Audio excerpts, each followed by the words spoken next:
possibly has taken a high moral ground, saying that it was the BJP's action or the larger conspiracy to break the JDU that forced him to take this call.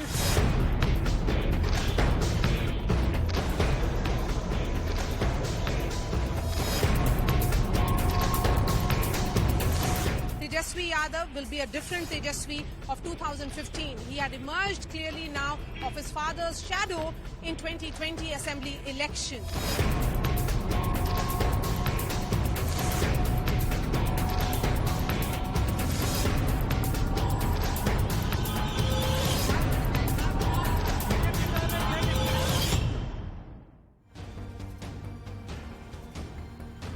Hello everyone, I'm coming to you live from Epicenter, Patna. In just 24 hours, the Chief Minister is the same, that is Nitish Kumar. His deputy has changed. Earlier, he had two deputies, both from the BJP. Now it is RJD's Tejaswi Yadav who has been sworn in as the Deputy Chief Minister of Bihar. The Mahagathbandhan of Bihar has been signed and sealed, and Nitish Tejaswi era has begun for the second time. Right here at the governor's house is where the swearing-in ceremony was, and Nitish Kumar is at his residence, which is One Animar. He is now at the helm of a 7-party alliance with the support of over 160 MLAs, but the architect of Mahagathbandhan is the young leader Tejaswi Yadav, who has returned as the Deputy Chief Minister. Nitish Kumar sent a message to the BJP ahead of the 2024 election, saying those who came to power in 2014 should be worried about the 2024 elections. The switch in Bihar has thrown up many questions when it comes to the dynamic political landscape of Bihar, the one where caste is the only and dominant factor.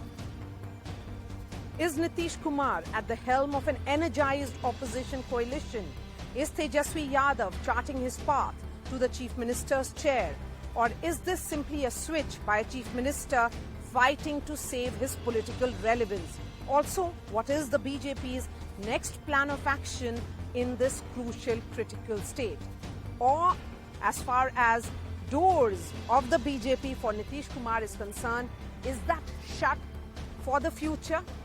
Before I give you a wrap of all that happened today, here's our big newsmaker, the man of the moment, Tejaswi Yadav. I spoke to him soon after the swearing-in ceremony. He had just entered his home and was surrounded by his supporters.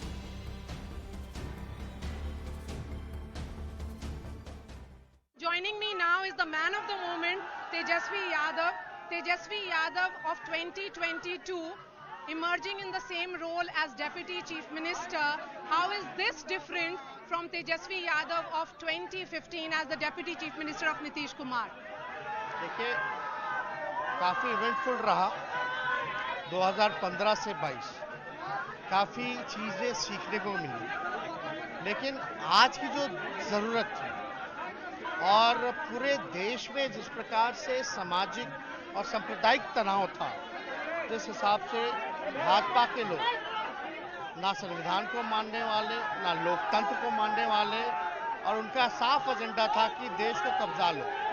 सारे जितने भी संवैधानिक यानी constitutional institutions थे, सब पर दबाव है, किसी को ढंग से काम नहीं किया जा रहा, एक तानाशाह माहौल बनाया गया है। इसलिए हम सब लोगों से यही कहना चाहते हैं कि ये जो आदरणीय नीतीश कुमार जी ने जो निर्णय लिया, वो काफी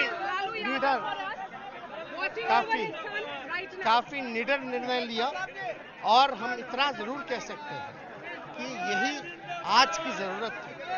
बिहार की तो जरूरत थी ही, लेकिन ये देश की जरूरत है, और एक मैसेज पूरे देश में गया, ऑपोजिशन में गया कि लड़ाई लड़ना है तो बिहार से सीखो। लेकिन तेजस्वी, 2020 में आपने नारा लगाया था नीतीश कुमार थके हुए हैं, वो थके हुए नीतीश कुमार के साथ आप 2022 में साथ हो गए।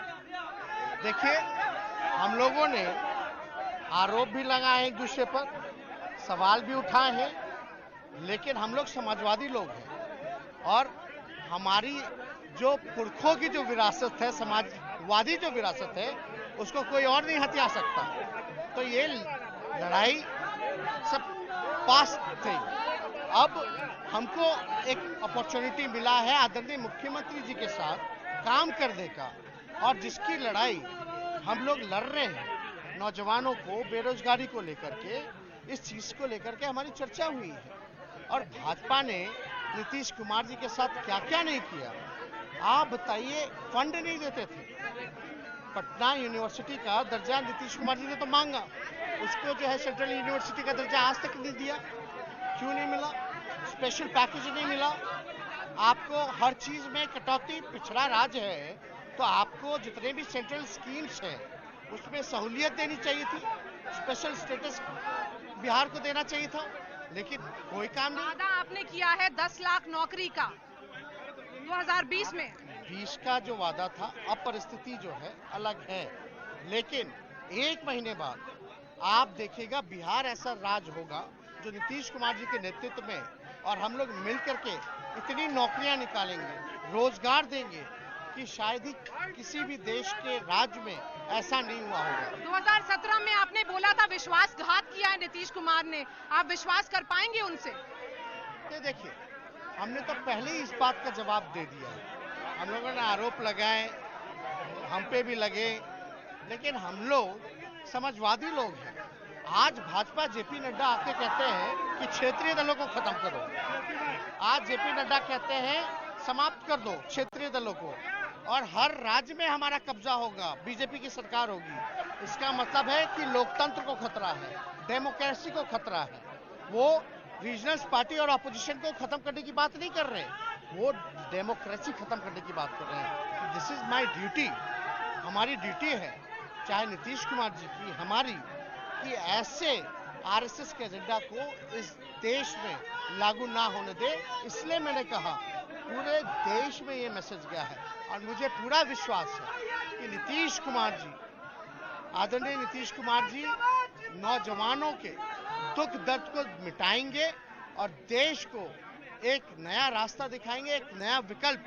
तो देश की बात जब आप कर रहे हैं, देश का रास्ता दिखाएंगे, तो क्या ये मान ले 2025 का नेतृत्व तेजस्वी यादव कर रहे हैं और 2024 से पहले नीतीश कुमार दिल्ली जाएंगे? हम लोग मजबूती के साथ नीतीश कुमार जी के साथ खड़े हैं।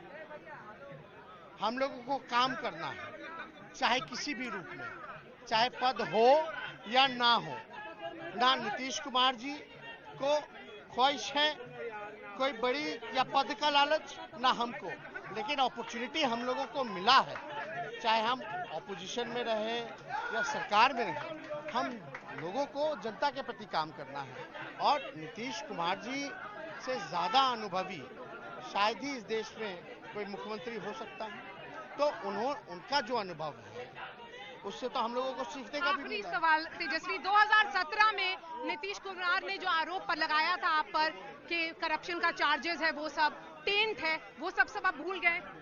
अब तो देश में देख नहीं रही है क्या हो रहा है, महाराष्ट्र में क्या हो रहा है।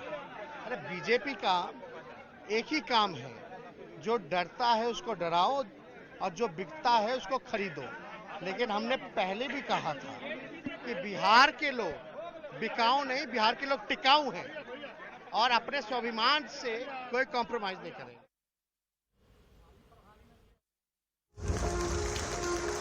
The Mahagathbandhan returns to Bihar. Nitish Kumar took oath as Chief Minister for a record 8th time. And Tejasvi Yadav is back as his deputy. Post the swearing-in ceremony, Nitish Kumar further fueled speculation about his political future with this open challenge to Prime Minister Modi. हम किसी चीज के उम्मीदवार का हम कोई दावेदारी नहीं, लेकिन इतना तो जरूर कर दीजिए ना कि 14 में जो आए 24 तक के आगे रह पाएंगे कि नहीं रह पाएंगे। It's been a dramatic 72 hours in Bihar, to say the least. Nitish Kumar suddenly ended his alliance with the BJP and formed the government with Tejasvi Yadav's RJD and 6 other parties. यही आज की जरूरत है। बिहार की तो जरूरत थी, लेकिन ये देश की जरूरत है। और एक मैसेज पूरे देश में गया, ऑपोजिशन में गया की लड़ाई लड़ना है तो बिहार से सीखो। The BJP held a massive protest in Patna, accusing Nitish Kumar of betraying the people's mandate. De facto chief minister तो तेजस्वी यादव है, नीतीश जी तो केवल जिसको ट्यूटुलर हेड कहते हैं वो दिखावे के मुख्यमंत्री होंगे। ये सरकार 2025 पूरा नहीं करेगी। Nitish Kumar is no stranger to switching alliance partners. Till 2013, he had allied with the BJP. But when it became clear that Narendra Modi would be the NDA's prime ministerial face, he walked out of the alliance and later went on to form the government with the RJD and Congress in 2015. Then in 2017, he accused Tejaswi Yadav and his brother Tej Pratap of corruption and quit the alliance and returned to the NDA. मैं इस change को बिहार में 10 साल पहले जो राजनीतिक अस्थिरता का दौर शुरू हुआ है 2012-13 से, उसी दिशा में एक नए कड़ी के तौर पर देखता हूं। Now with Lok Sabha elections less than 2 years away, has Nitish Kumar revived the Grand Alliance to further his prime ministerial ambitions? If this alliance does well, Nitish could emerge as the nucleus of the opposition. But will he be accepted as the face of the opposition when other regional players like Mamata Banerjee and K. Chandrasekhar Rao are nursing their own hopes to be Prime Minister? So Nitish Kumar is almost made his prime ministerial ambitions known. In no uncertain terms, he's saying that he will make all efforts to strengthen the opposition, to take on the BJP. He did not name Prime Minister Narendra Modi, but he did say that he may have won in 2014, but he should be worried about 2024. What does it mean for Bihar and also for the opposition politics all over India? Let me bring in my guests now. Binod Sharma is Bihar BJP spokesperson, Dr. Anshul Avijit representing the Congress, Lav Kumar of the JDU, Dr. Naval Kishore, RJD spokesperson, Sanjay Kumar, professor of CSDS. Let me begin with you, Sanjay Kumar. Nitish Kumar, known as man of few words, was not really cryptic today. He was open and pretty direct as far as his road or future course is concerned. Maria, you're right. Nitish Kumar did say in no clear terms that, the people who came to power in 2014 should not be confident of coming back to power in 2024. I think there is a clear signal he's giving that though he may have taken oath as the Chief Minister of Bihar for the 8th time, but that's not his prime objective, that's not the prime target.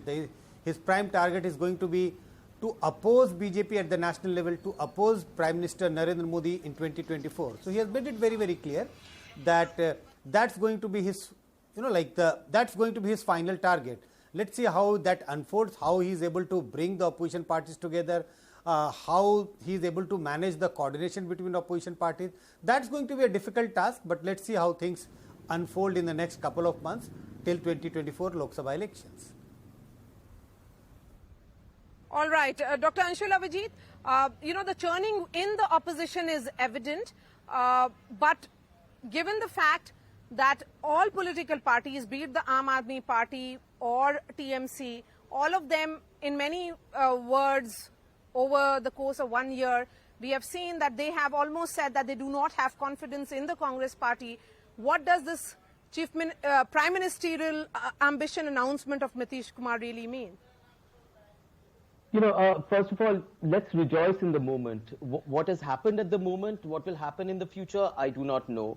What has happened right now is a particular unity has been struck, which is an anti-BJP unity. I mean, it's quite remarkable that it has happened in Bihar. Bihar has always been presented as a somewhat of a bulwark of communalism in the 1990s, and that, in some ways, that tradition continues. It's never had a BJP chief minister in that sense. So this particular unity has been struck at the moment. I am happy, I'm absolutely delighted that the BJP is ousted from power. That is our primary objective, that in any of the states, the BJP, which has been so malefic and harmful to the progress of this country, is ousted from power. There's also this, this presumption that the opposition is also disaggregated, that is always self-destructive. one is always laboring under this Anshul presumption. Abhijit, my question to you is should you be celebrating or really ensuring that this alliance actually functions? Because we have seen what happened in Maharashtra. You were celebrating and the ground beneath Uddhav Thackeray's feet shifted with Eknath Shinde, almost running away with his own political party. So, I mean, let's be clear, for all the words that you may say about rejoicing, these are very, very fancy words. But the fact is that this has to be a functional alliance, an alliance which is full of contradictions, just as the alliance between BJP and JDU was. Nitish Kumar has to ensure that this alliance between him and the Mahagathbandhan parties actually functions, So that is a tall ask, given the kind of trust deficit which is there. Tejasvi Yadav, of course, saying very confidently that he has almost buried 2017. He's decided to move ahead and march forward. But that's a message coming from Tejasvi. Lav Kumar ji, मुझे ये बताएं आप कि नीतीश कुमार ने बहुत ही conveniently ये बोल दिया कि कंस्पिरेसी थी। भाजपा आज दिन भर विश्वासघात दिवस मना रही थी और उनका साफ तौर पे ये कहना है कि इधर चीफ मिनिस्टर बोलते हैं कि उनको इंसिस्ट किया गया, प्रेशर दिया गया, तभी वो मुख्यमंत्री बने। लेकिन अगर इतना प्रेशर था तो ये आज तो फिर उनका नंबर कम है, 43 ही है, नंबर तो नहीं बढ़ गया। क्या तेजस्वी यादव ने भी प्रेशर डाला है कि आप मुख्यमंत्री कंटिन्यू करिए? देखिए, सवाल इसका नहीं है। आपने देखा होगा गठबंधन धर्म हमारे से ज्यादा किसी ने पालन नहीं किया। थोड़ा संयम से सुन लीजिएगा। 2005 में जब हमारी सरकार बनी थी, उसके पहले 2001 में 3-4 दिनों के लिए सरकार बनी थी, 5 में जब सरकार बनी थी, हमारे एमएलए की संख्या 84 थी, इनके एमएलए की संख्या 54 थी। एक भी आप उठाकर देख लीजिए, समता पार्टी का कार्यकर्ता, जेडीयू का कार्यकर्ता, किसी ने भी ये सवाल नहीं उठाया कि हम बड़े भाई हैं, आप छोटे भाई हैं, तो उनको ह्यूमिलिएट करने का। हमने उसी इज्जत के साथ डिप्टी सीएम बनाया और उसी इज्जत के साथ उनको तवज्जो दी। 2010 में हमारी अकेले की सीटें 118 थी, बाकी निर्दलीय को लेकर हम आराम से अपनी सरकार बना सकते थे, जैसा कि बीजेपी हर कई राज्यों में करती आई है। महाराष्ट्र का उदाहरण था, पिछले चुनाव में आप देखी थी। हमने ऐसा नहीं किया, पूरे इज्जत के साथ महागठबंधन ये बीजेपी एनडीए अलायंस के साथ में रहा और पूरे ही सम्मान के साथ बीजेपी के साथ हमारा समझौता चलते रहा। और 13 में हम इनसे जिस इशू पे अलग हुए, 14 के चुनाव हुआ।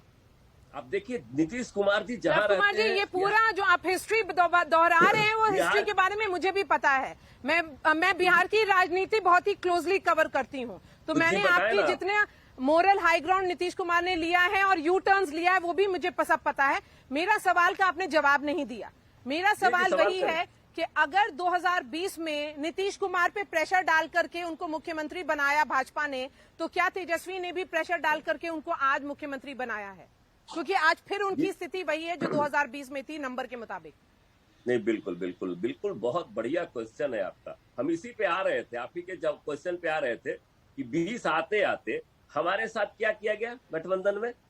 अपने उम्मीदवारों को, अपने एक्स एमएलएस को हमारे जहां से हम लड़ रहे थे सीटों पे लड़ाया गया, किसी एक दल से, जिस दल में भेजकर लड़ाया गया, जिस मॉडल की जिक्र हम लोग कर चुके हैं, चिराग मॉडल की जिक्र, और हमारी सीटें घटाई गई। उसके बाद आदरणीय नीतीश कुमार जी ने मुख्यमंत्री का पद लेना स्वीकार नहीं ही कर रहे थे, लेकिन बहुत आग्रह के बाद स्वीकार किया गया। उसके बाद क्या किया गया? हर समय हम बड़े भाई हैं, बड़े भाई क्यों हैं, आपने दबाव डाला अगर नीतीश कुमार तैयार नहीं थे? विनोद शर्मा जी, मुझे ये बताइए, भाजपा ने क्यों दबाव डाला? अगर नीतीश कुमार तैयार ही नहीं थे तो आप क्यों आप चाहते थे कि वो मुख्यमंत्री बने? भारतीय जनता पार्टी जो करती है वो करती है। हमारे मुझे बात पूरी कर, दूसरे सवाल का भी जवाब मैं दे देता हूँ आपको। हमारी सरकार बनेगी तो आपका, लेकिन और उसके तहत कम सीट आने पर भी हमारे प्रधानमंत्री ने कहा कि नीतीश जी होंगे और दबाव था। Okay, let's listen to from Vinod Sharma. बयानबाजी कर रहे हैं कि बहुत Lav Kumar ji, you have spoken. You have made your point. Let's listen in from the BJP now. Yes, go ahead. Vinod Sharma, go ahead. दूसरी बात है कि हम बधाई देते हैं कि 8वीं बार मुख्यमंत्री बने हैं और गिनीज बुक में नाम लिखाया पलटीमारी में। जो हमारे तेजस्वी जी ने उपाधि दी थी पलटू चाचा, वो साबित कर दिए कि गिनीज बुक में नाम लिखाने लायक है और निश्चित रूप से भी बातें बना रहे हैं। इनके पास कोई जवाब नहीं है बिहार की जनता के लिए। ये बहाने ढूंढ रहे हैं। ये लंबे समय से प्लानिंग कर रहे थे, इनकी महत्वाकांक्षा जगी थी। ये कुछ लोगों के कहने पर सपने देखने लगे कि मैं भी प्रधानमंत्री हो सकता हूँ, अच्छी बात है, सपना देखिए, लेकिन अपनी जमीन देखिए। आप 2017 में लोकसभा का चुनाव लड़े थे, 2 सीट आई थी मात्र। कभी भी नीतीश जी बिहार में अपने दम पर सरकार नहीं बनाए। भाजपा के कंधे पर पहली बार 2005 में बने, आदरणीय स्वर्गीय वाजपेयी जी ने बनाया और लालू जी ने बीच तो में क्या बनाया। डॉक्टर नवल किशोर जी इस बार माना जाए कि he is now piggy riding Tejasvi Yadav's popularity? Let's be clear, with 114 MLAs that Tejasvi is bringing on this table of negotiation of Mahagathbandhan, he may have agreed to Nitish Kumar being the face, but let's not forget he has the numbers. So RJD एक strong position से इस सरकार में है। देखिए, सबसे पहले तो आप ये मान के चलिए कि जो ये निर्णय है और जिस निर्णय के बदौलत माननीय नीतीश कुमार जी और आदरणीय तेजस्वी जी साथ आए हैं, ये अनुभव और उम्मीद का एक बेहतरीन संयोग है। आप इसको इस नजरिए से देखिए कि पूरे बिहार में इसकी ही चर्चा नहीं है, पूरे देश में चर्चा है। And this is not simple change of government which has taken place in Bihar. It has changed the course of politics. It has potential to change the course of politics in the country, and it has become talking point.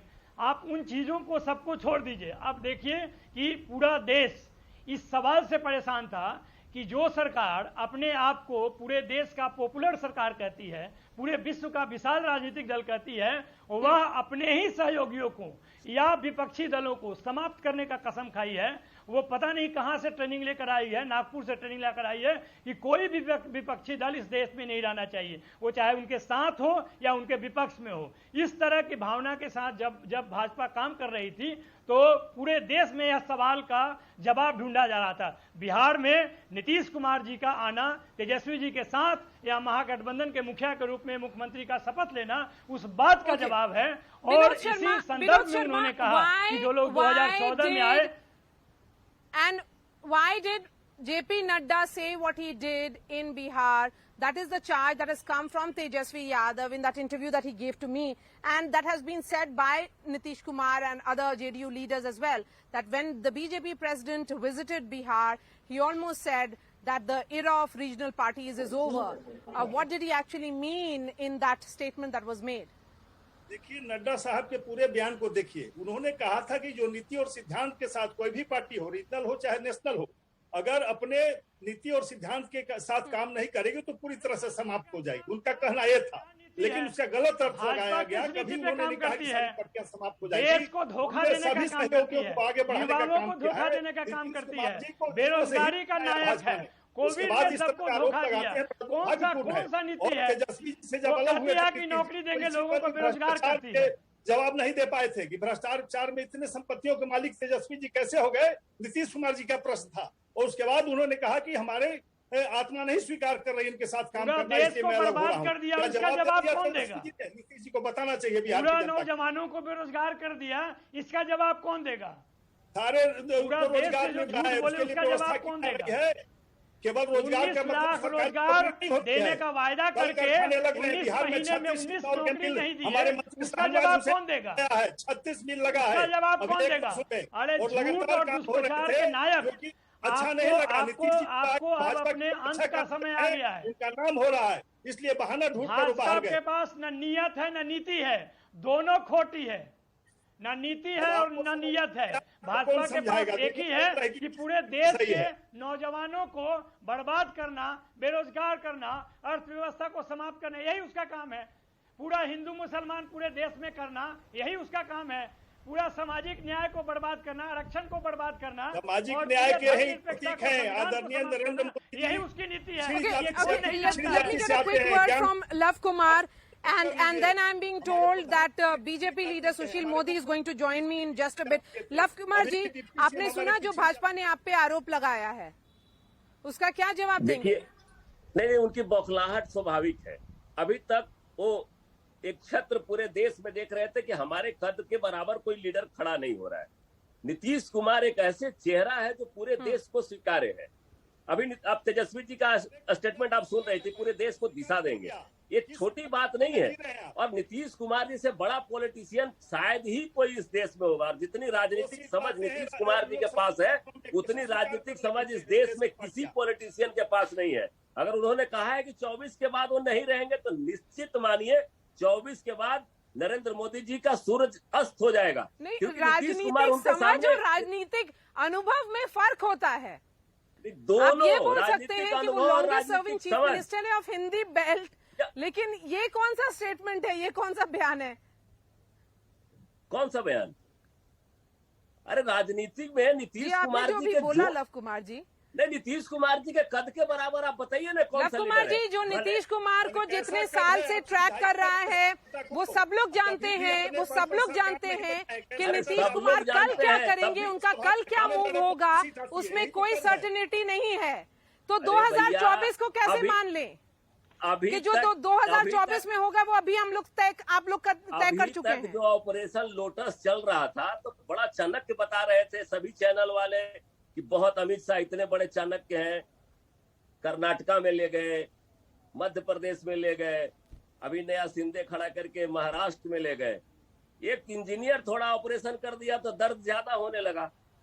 जब असली चाणक्य से जब मुलाकात हो गई तो सब चाणक्यगिरी भूल गई। और आपने चाणक्य की भूमि से, असली चाणक्य कौन है? ने जहां से नालंदा नहीं, से चाणक्य ने नहीं, शुरुआत आप करी चाणक्य, थी। असली चाणक्य कौन है आप ये बताइए। अच्छा, असली चाणक्य तो नीतीश आप बोलते कुमार हैं जी, नीतीश कुमार से अब बड़ा चाणक्य राजनीति कौन है? के चाणक्य हैं।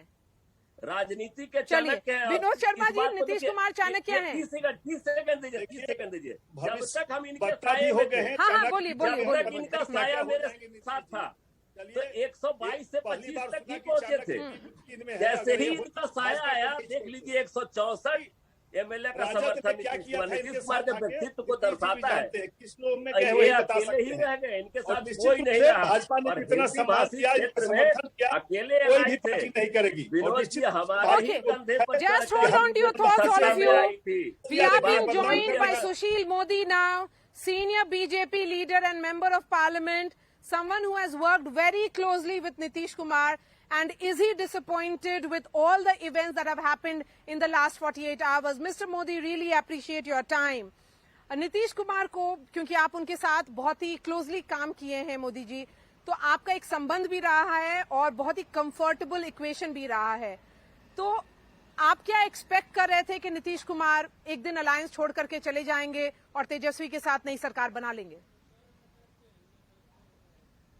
नहीं, देखिए, मुझे सपने में भी ये भरोसा नहीं था। और मैंने लास्ट वीक एक चैनल को कहा था कि फिर मुर्गी बेल तले।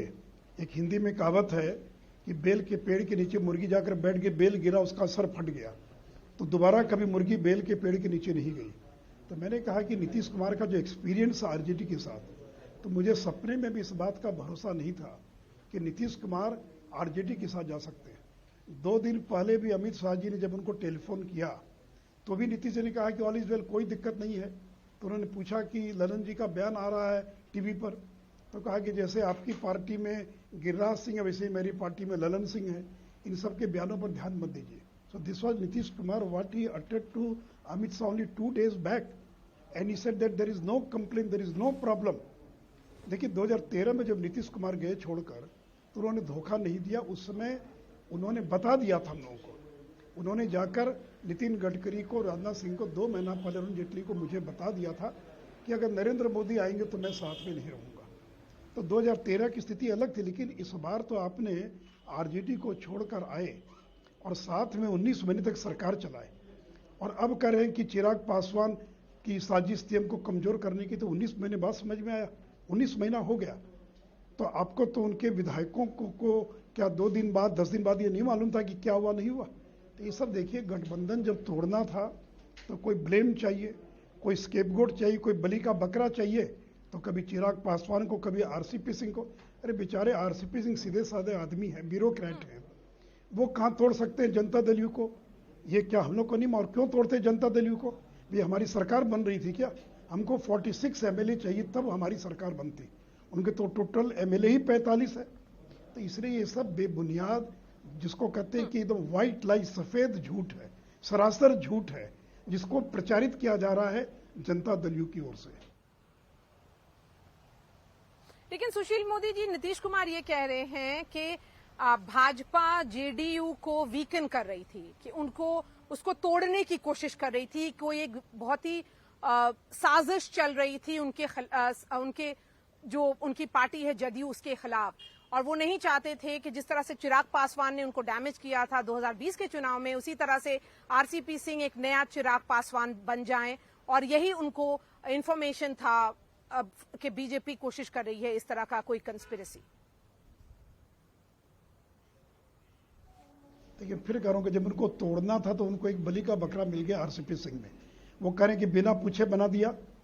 अमित शाह जी ने एक बार नहीं 2-2 बार बात किया नीतीश कुमार से, और उनकी पार्टी में कोई व्यक्ति बिना उनके अनुमति के मंत्री बन सकता है केंद्र में, और 19 महीने तक रह सकता है, या जो भी 1 साल 1.5 साल वो रहे। अगर बिना अनुमति के बना तो उसी समय विड्रॉ कर लेते, उसी समय हटा देते। जब उनका समय पूरा हो गया तो कह रहे कि मेरे बिना पूछे बना दिया। तो हिम्मत है तो नीतीश कुमार माइक पर आए, टीवी के सामने आकर कहें कि मुझसे बिना पूछे बना दिया गया। देखिए, बीजेपी भी अलायंस की पॉलिटिक्स करना जानती है, और तब आज इतने साल तक हम केंद्र की सत्ता में हैं। तो मालूम है कि जनता दल मतलब नीतीश कुमार, आरजेडी मतलब लालू प्रसाद यादव, बीएसपी मतलब मायावती। तो अगर उनकी पार्टी से किसी को अगर बनाना था तो बिना उनके पूछे हम कभी बना नहीं सकते थे, और जब उनकी सहमति हो गई तब उन आरसीपी सिंह को केंद्र में मंत्री बनाया गया। और इतना ही नहीं, 2019 में जब सरकार बनी केंद्र में नरेंद्र मोदी जी की, तब शिवसेना के 19 एमपीज थे, इनके 16 थे। बीजेपी ने तय किया कि हर सहयोगी दल का एक एक मंत्री बनेगा, और इनसे कहा गया कि एक नाम दीजिए। तो इन्होंने कहा कि मेरे लिए एक नाम देना मुश्किल है, हमारी पार्टी में सहमति नहीं है, आप अभी छोड़ दीजिए, बाद में देखा जाएगा। तो ये सारी चीज उनकी सहमति से हो रही है। हम लोगों ने उनको प्लेकेट करने का, खुश करने का कौन सा प्रयास नहीं किया। 2 दफा धर्मेंद्र प्रधान आए, सीधे जाकर मिले, पीएम लगातार उनके संपर्क में रहते थे, अमित शाह जी, नड्डा जी हमेशा टेलीफोन करते रहते थे। तो देखिए, इतना बेहतर रिश्ता था, बेहतर संबंध था। और जो आरजेडी जैसी पार्टी जिसके खिलाफ जिंदगी भर लड़ते रहे नीतीश कुमार, आज उसके साथ समझौता कर लिया। और वो कह रहे हैं कि उस समय तोड़ा तो कहा कि तेजस्वी पर करप्शन का मामला है, वो सफाई नहीं दे रहे, तीसरे महीने तोड़ दिया। अब तो चार्जशीटेड है, वो उन पर ट्रायल शुरू हो गया है, कभी भी वो जेल जा सकते हैं अगर फैसला आ गया उनके खिलाफ में। आप उनके साथ समझौता कर रहे हैं। और ये जो तेजस्वी और बाकी का मामला, ये तो ललन सिंह ने दिया। ये सारा पेपर किसने दिया? ये ललन सिंह ने 2007 में, और शरद यादव ने मनमोहन सिंह को सारे कागजात दिए, उस पर कार्रवाई हो रही है, और आज चुप्पी साधे हुए हैं। मोदी जी, नीतीश कुमार ये भी कह रहे हैं कि अगर आप इस अलायंस में रहते, जिस तरह की आपकी भूमिका थी पहले, तो शायद ये जो हुआ वो शायद नहीं होता, क्योंकि उनका जो डिस्कम्फर्ट था, रेस्टलेसनेस था with his deputies was evident, and if anything, the speaker of the Bihar Assembly was openly taking on the chief minister. वो जिस तरह की भाषा का वो प्रयोग कर रहे थे, जिस तरह से ओपनली चीफ मिनिस्टर के रोल को क्रिटिसाइज कर रहे थे, वो एविडेंट था कि वो भाजपा सैंक्शन किया है कि उस तरह से नीतीश कुमार को बेइज्जत किया जाए असेंबली में। देखिए, मैं इस पर कोई टिप्पणी नहीं करूंगा। मैं इतना ही कहूंगा कि जब अरुण जेटली थे, उनकी मृत्यु हो गई, मेरे अच्छे संबंध थे, हम लोगों ने 13 साल तक मिलजुल कर सरकार चलाया। लेकिन मेरे हटने के बाद भी बीजेपी ने उस वैक्यूम को भरने का पूरा प्रयास किया। हम लोग और हमारी पार्टी के लोगों का पूरा कम्युनिकेशन था उनके साथ जो है। इसलिए धर्मेंद्र प्रधान आए, पीएम, सारे लोग उनके संपर्क में थे। अब ठीक है, हो सकता है कि उस वेवलेंथ का संबंध न रहा हो, लेकिन देखिए परिस्थितियां बदलती रहती हैं, और इसलिए अगर कोई गैप था तो उनको पीएम को बताना चाहिए था, एचएम को बताना चाहिए था। लेकिन कभी भी उन्होंने कोई कंप्लेन नहीं किया। और जब हम लोग को लगा कि कोई टेंशन है तो हमारे लोगों ने मिलकर उसका समाधान करने का पूरा प्रयास किया। आप किस टेंशन की बात कर रहे हैं? क्योंकि नीतीश कुमार साफ तौर पे कह रहे हैं कि जो कंस्पिरेसी है वो 2020 के चुनाव में भी दिख रही थी, क्योंकि चिराग पासवान ओपनली अपने आप को प्राइम मिनिस्टर नरेंद्र मोदी के हनुमान बोल रहे थे, और उन्होंने वही एलजेपी ने वही सब सीट्स पे कॉन्टेस्ट किया था जो जेडीयू लड़ रही थी। तो जेडीयू का वोट काटने का प्रयास था, और ये पूरा लार्जर कंस्पिरेसी की तरफ नीतीश कुमार हिंट कर रहे हैं, जो 2020 की वो बात करते हैं। देखिए, बीजेपी ने उसी समय एक बार नहीं दर्जनों बार स्पष्ट किया है, और मैं तो 1 दर्जन कॉन्स्टिट्यूंसीज में गया चिराग पासवान के उम्मीदवार के खिलाफ में वोट मांगने के लिए जदयू के पक्ष में, खुद पीएम गए, ऐसा नहीं कि पीएम नहीं गए या अमित शाह नहीं गए। तो देखिए, जब हार गए, और देखिए हारने का कारण चिराग पासवान नहीं है, हारने का कारण कि आपकी लोकप्रियता कम हो गई। क्या लोकतंत्र में कोई उम्मीदवार खड़ा नहीं हो सकता है? कोई भी खड़ा हो सकता है, कोई लोकतंत्र में रोक नहीं सकता किसी को खड़ा होने से। अगर हार गए तो आप उनको ब्लेम कर रहे हैं चिराग पासवान के कारण। आप इस बात को झांकने के लिए तैयार नहीं है कि आपकी लोकप्रियता कम हो गई। 15 साल हो गया, एंटी इनकम्बेंसी लगातार बढ़ती जा रही है, ग्राफ नीचे जा रहा है, इस बात को वो स्वीकार करने के लिए तैयार नहीं है। इसलिए देखिए, मेरे बहुत अच्छे रिश्ते रहे, आज भी मैं उनका सम्मान करता हूं, लेकिन मुझे बहुत दुख हुआ कि नीतीश कुमार ने जिस तरह से गठबंधन तोड़ दिया, और तारकिशोर जी, रेणु देवी, ये तो और ज्यादा उनकी हर बात को मानते थे, हर बात को स्वीकार करते थे। कोई बता दे कि किसी मंत्री ने आज तक उनकी किसी बात को इनकार किया हो, किसी बात को उठाया हो? मुझसे ज्यादा इज्जत करते थे लोग जो हैं। इसलिए देखिए, उनको लगता था कि नेशनल पॉलिटिक्स में अगर मुझे जाना तो बीजेपी में कोई स्कोप नहीं है। और एक समय में जब वाइस प्रेसिडेंट की बात चल रही थी, मैं नाम नहीं लूंगा, उनके 1-2 वरिष्ठ मंत्री, उन लोगों ने बीजेपी के लोगों से संपर्क किया और कहा अगर बेहतर होता कि नीतीश जी को वाइस प्रेसिडेंट बना दिया गया होता। तो लोगों ने फिर बातचीत करके बताया कि बनाना संभव नहीं है। तो लगता है कि शायद उनके मन में रहा होगा कि मैं मुख्यमंत्री हो गया, कुछ आगे में जाऊं, बीजेपी में कोई स्कोप नहीं है, तो शायद वो रास्ता अपना और यूपी में ढूंढ रहे हैं, या अपना रास्ता कांग्रेस में या किसी और माध्यम से ढूंढ रहे होंगे। लेकिन ये सब आरोप लगाना कि चिराग पासवान या फिर आरसीपी सिंह या उनको तोड़ने की बात, और शायद कि उनको तोड़ भी देते तो सरकार हमारी कहां बन रही थी।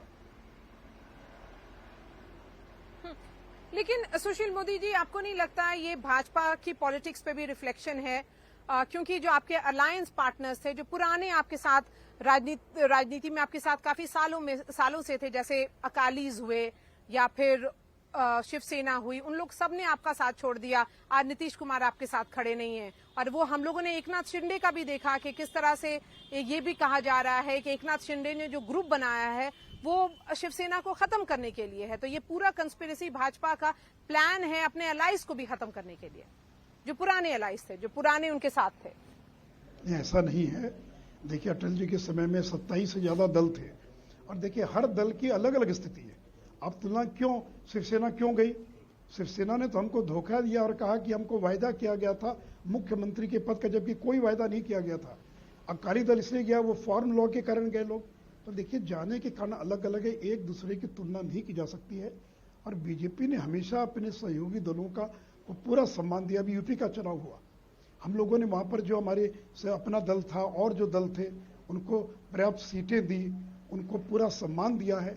और बीजेपी ने कभी भी नीतीश कुमार को सम्मान देने में कभी कोई कमी नहीं की है। आज भी मेरे मन में उनके प्रति सम्मान है। और ये जो पलटू राम और बाकी ये शब्द प्रयोग हम लोगों ने नहीं किया, तो लालू जी ने किया, कभी बीजेपी ने नहीं कहा। ये तो लालू यादव ने उनके लिए शब्द प्रयोग किया है। लेकिन देखिए, कुल मिलाकर बिहार की जनता दुखी है, और खास करके जो अति पिछड़ा समाज है जो बिहार का 30% से ज्यादा समाज है, क्योंकि नरेंद्र मोदी को वो अपना नेता मानता है। और कल जब लोकसभा का चुनाव होगा तो लाख नाक रगड़ लें लालू यादव और नीतीश कुमार, बिहार के अति पिछड़ा का एक एक वोट नरेंद्र मोदी की गोदी में जाएगा। और इसलिए ये जो जनादेश का जो अपमान किया है, ये केवल बिहार की जनता का अपमान है, नरेंद्र मोदी का अपमान है और अति पिछड़ों का अपमान है। Last question to you, since Nitish Kumar has made his national ambitions public now, what do you really read of his statement जिसमें उन्होंने कहा है कि 2014 में वो जरूर बन गए होंगे लेकिन 2024 मुश्किल रहेगा। वो ऑब्वियसली उन्होंने प्रधानमंत्री नरेंद्र मोदी का नाम नहीं लिया, तो लेकिन हिंट उन्हीं की तरफ किया है। देखिए, प्रयास करने में क्या ममता बनर्जी भी लगी हैं, केसीआर भी लगे हैं, ये भी लग जाएं, देखें कितने लोगों को जोड़ पाते हैं। ये बिहार में 7 दलों की सरकार को चला लें। मुझे तो नहीं लगता है कि नीतीश कुमार 2025 पार कर पाएंगे, वहां तक पहुंच पाएंगे। मुझे तो पूरा संदेह कि सरकार उसके पहले ही गिर जाएगी। All right, Sushil Modi, really appreciate your time, but that is the big news point in that interview with Sushil Modi, where he has said that a leader of JDU close to Nitish Kumar had met him with a proposal that Nitish Kumar should be made the vice president. And because he was not made that, and was that a reason why Nitish Kumar walked out of this alliance of the BJP? He also said that Home Minister Amit Shah spoke to him twice after that statement of Lalan Singh, but Nitish Kumar dismissed that by saying जैसे आपकी party में गिरिराज सिंह है वो वैसे ही यहाँ पर ललन सिंह है, इस तरह के बयान को ज्यादा मत समझिए. Why did Nitish Kumar not tell the truth to his former ally, the BJP? Luv Kumar ji, जब 2013 में नीतीश कुमार ने छोड़ा था, उन्होंने बहुत ही क्लियरली बोला था वजह क्या है. इस बार मिसलीड करने की क्या जरूरत थी? अगर नाराजगी थी तो साफ तौर पे बोल देते कि अब रिश्ता नहीं रहेगा आगे. देखिए, खुद की गलती ये बताते नहीं. आप ये बात पूरे कायदे से समझ लीजिए. माननीय मोदी जी का मैं बहुत सम्मान करता हूं. सुशील मोदी जी बहुत अच्छे नेता है और बहुत अच्छी बात कह रहे हैं. सुशील मोदी जी ने ही क्या कहा था? सुशील मोदी जी खुद ही पीएम मटेरियल बताए थे नीतीश कुमार जी को. आज में कोई नई बात नहीं है. और सुशील मोदी जी कितने खुश है ये आप भी जानती हैं. सुशील मोदी जी का पुनर्वास खत्म हो जाए ये बहुत बड़ी बात होगी. और जिस तरह से फ्रंट लाइन पे आए हैं, हम बहुत चाहेंगे कि बिहार में फिर से उनकी वापसी हो जाए, पुनर्वास हो जाए. बहुत अच्छे व्यक्ति हैं. और नीतीश कुमार जी कभी कुछ छिपाते नहीं है. आपके साथ असहज महसूस कर रहे थे, एक एक जन जन को पता था, सबको मालूम था. ये खुद ही कह रहे थे कि आपके कंस्पिरेसी को हम जान रहे हैं. तो फिर कैसे ये इनको नहीं लग रहा कि हम बाहर नहीं होंगे? ये एक तरफा बात कर रहे हैं जी. और अगर वो 2020 में चीफ मिनिस्टर नहीं बनना चाहते थे तो 19 महीने क्यों चीफ मिनिस्टर रहे? जबरदस्ती इन लोगों ने चीफ मिनिस्टर बनाया. नीतीश कुमार ऐसे नहीं है कि बिना सोचे समझे फैसला लेते हैं. लेकिन जब इन्होंने अति कर दिया, अगर जबरदस्ती की नहीं, सवाल है कि अगर जबरदस्ती करके बनाया तो आप 1 महीना रहेंगे, 2 महीना रहेंगे, 19 महीने आप उनके साथ थे. मेरी समय का हम लोग बहुत ये किस तरह की जबरदस्ती है? इंतजार कर रहे थे कि ये सुधर जाए. पर ये तो कोई हद होती है ना. किसी को अपमानित करने की हद होती है. एक छोटे से छोटे कार्यकर्ता नेता इनके जिस तरह का बयान दे रहे थे, आप खुद ही नायरा जी सुन रही होंगी. हम वही तो कह रहे थे कि हम इनसे बड़े दल में रहे हैं. पहली बार हमसे ज्यादा सीटें जीत कर आए हैं, वो भी षड्यंत्र के साथ. षड्यंत्र करके बीजेपी हमसे बड़ा दल बनी है. Kishore, the point being made by Sushil Modi here is that Nitish Kumar wanted to become the vice president only because he was not made the vice president. The BJP did not consider, nominating him. That is the reason why he got angry and upset and he walked out of this alliance. Besides the point being made by the JDU, this is a completely new theory that is now coming out in the public domain by Sushil Modi. देखिए, सुशील कुमार मोदी को लोग जानते हैं कि पूरे बिहार में और देश में भ्रम फैलाने के लिए जाने जाते हैं. इनकी सत्यता की क्या है? अगर यही बात थी तो ओपन फोरम पे ये डिस्कस होना चाहिए था. ये आज इस बात को कहना और एक नया थियरी देना, ये तो लोगों को फिर से गुमराह करने की बात है. देखिए, सच बात ये है कि पूरे देश में एक सूचना मिल रही थी इनके अपने राजनीति से कि ये विपक्ष को तो विपक्ष है, अपने साथ में जो लोग हैं उनको भी बर्बाद करने में नहीं चुकेंगे. इनको कौन नहीं जानता है कि चिराग पासवान को इस्तेमाल करके उसको खत्म कर दिया गया, वीआईपी को समाप्त कर दिया गया, कौन नहीं जानता है. और इनके जो भी सहयोगी दल रहे हैं, चाहे अकाली दल हो, चाहे टीडीपी हो, चाहे शिवसेना हो, चाहे अभी जदयू, किसको ये बर्बाद करने का प्रयास नहीं किए हैं. तो ये बात ये नहीं है. The real reason is that the intent of BJP to finish the regional party, which according to Lalu Yadav at some point of time is regional party is only original party in this country which reflect the emotions of the people at state level. उसको समाप्त करने की अगर आप मंशा रखते हैं तो जो भी समाजवादी लोग हैं जिसमें नीतीश कुमार अग्रणी पंक्ति में आते हैं, वैसे लोग तो सजग होकर उसका जवाब देंगे और वही जवाब देने का जो उनका संकल्प है वहां से वापस आने पर या बाहर निकलने पर बाध्य किया है. यह साधारण बात नहीं है कि जिस समय बीजेपी पूरे देश में लोगों को समाप्त करने का, दल को समाप्त करने का, नेतृत्व को समाप्त करने की ठान ली है, उस समय नीतीश कुमार ने एक ऐसा निर्णय लिया है जिसका देशव्यापी असर पड़ेगा. और उन्होंने सही बोला है कि 2014 में आने वाले को सावधान होना चाहिए और मानना चाहिए कि 2024 उसके लिए आसान नहीं होगा. यह एक मूव है जो बिहार से शुरू हुआ है। और बिहार एक ऐसा प्रदेश है कि पूरे देश को राजनीति को बदलने का वो मादा रखता है और उसने करके दिखाया है इतिहास में। इसको भूलना नहीं चाहिए नरेंद्र मोदी को। I have just enough time for Sanjay Kumar. Sanjay Kumar, that vice president theory that is being now floated by the BJP, would you say that this is more of a damage control because of the kind of allegations that are being leveled against them by JDU?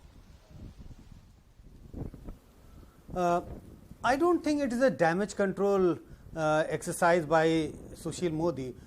We don't know. I have no clue about what is the level of truth in this statement, but I also don't rule out this possibility because there were some gossips about how BJP might march forward in Bihar's politics. Maybe consider Nitish Kumar as the vice president, and then BJP can have his own man as the chief minister of Bihar.